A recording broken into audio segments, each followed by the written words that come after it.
Deməli kömür səbətimiz hazırdır. İndi sınaqdan keçirəcəyik. Bax, bu iç hissəsidir. Qutudur. Bunu yerləşdiririk orta hissəsinə və kənar hissələrində kömür də rahat şəkildə alışır. Deməli qutunun hazırlanma prosesi bitdikdən sonra içdiyi yerləşdiririk bu formada. Bildiyiniz belə bir pelet yanacağıdır. Peleti yerləşdiririk.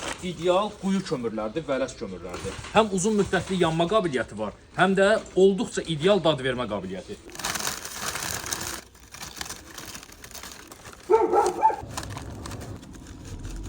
Deməli kömür səbətimiz hazırdır. İndi sınaqdan keçirəcəyik. Bax, fitili də üzərində. Getdik. Bax, saata baxaq. 19:43.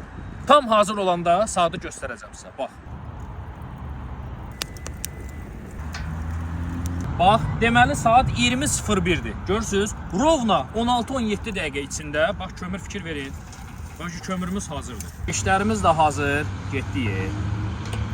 Kömürün hazır olma prosesi və istehsal prosesinə qədər hamısını sizə göstərdik, izah elədik. Manqalımızı kabab dindi qoymuşuq, çox güman ki çatdırmayacağıq onu pişirib çəkməyə, hava qaralır. İdeal Ataqar vələs ağacının qarışığından kömürdür. Tələsin, sizlər üçün seçdik, həmişə kimi ən keyfiyyətlisin, ən möhtəşəmi. Bir dəfə alın, bir ömür razı qalın.